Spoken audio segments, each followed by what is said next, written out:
on the planet. Mother Nature treated this flower with kindness. There is one complaint though.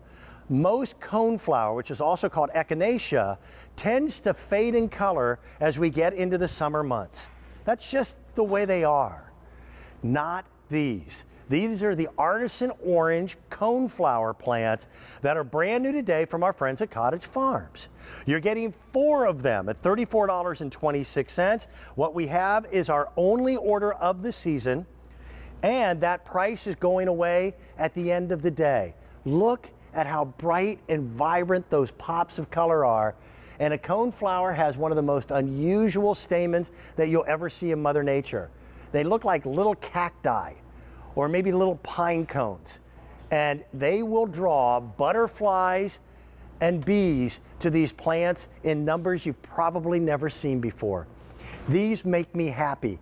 When we've got 4 to 7 inches of snow that are falling right now, this is spring.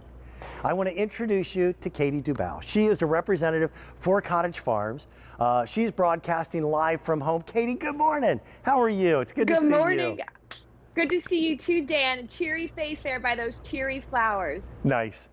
Well, I don't want to disparage regular coneflower because they're pretty. They are pretty.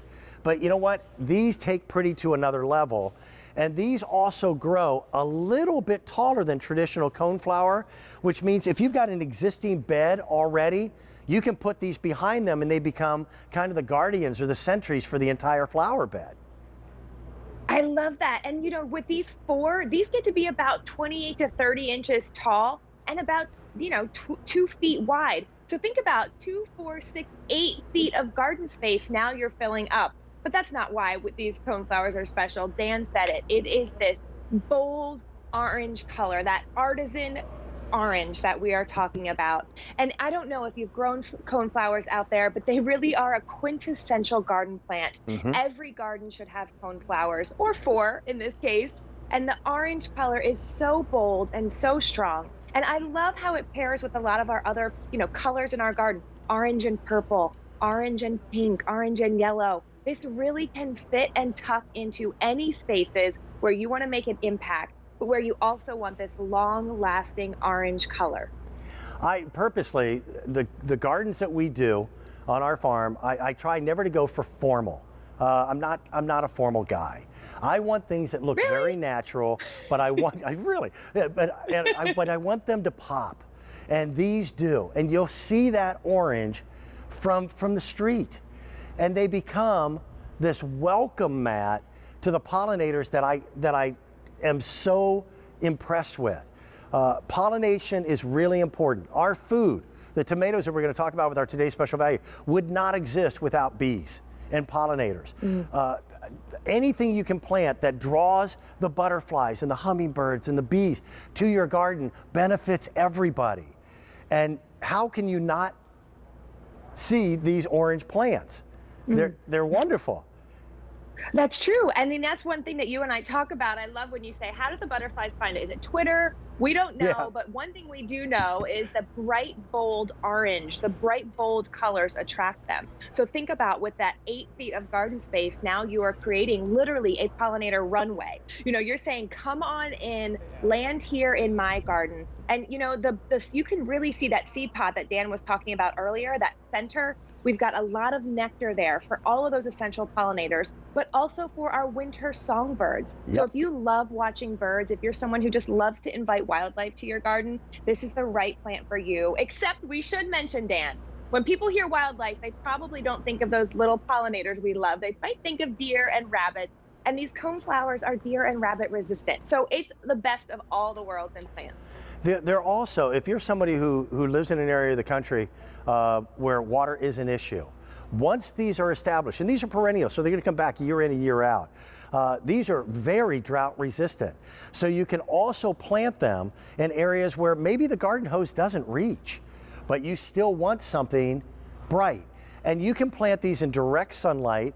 They don't tend to fade or wash out in color the way traditional echinacea or coneflower does. So you get that bright pop of orange. Right now, in your winter garden, as we're experiencing snow, Katie, I'm assuming that pretty much everything is brown, but those seeds are still prolific. You've still got birds feeding off of those in February, don't you? Oh, you know it, absolutely. And the brown provides so much interest. It's the texture. You know, when we're designing our gardens, we absolutely want color. We want it to be able to, nurture us, nurture our wildlife. But we want 4 seasons of interest. That's one of the things that we really try to urge you guys to create is 4 seasons of interest. And when you buy these coneflowers, that's what you're doing. You get the green pop up, as Allie was saying, that first sign of spring. There are lots of little buds on this. And this is the ship sample, by the way. What I'm holding is what you get. Yours may not have all of these blooming flowers on it, but it is ready to bloom. And then, of course, summer through fall, it will be blooming. And then in winter, you have the dried seed pods, even some of the parchment-colored flowers that feed those songbirds. So this really is that plant that does all 4 seasons for you. Yeah. What a fun addition. Speaking of Allie. To the garden. Hi, Katie. And you know, Hey, I'm learning in the world of gardening, and it's so fun also to do it with my kids. But a lot of times we see a lot of, reds and pinks and whites, but not an orange of this color. The vibrancy that this could bring to your garden space as well.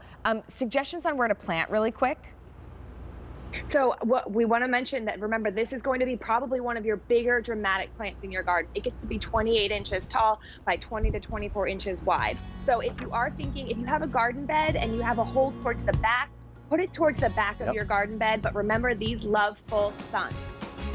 Yeah, most flowers, by the way, kind of general rule of thumb, the brighter the flower, the more sun that they need.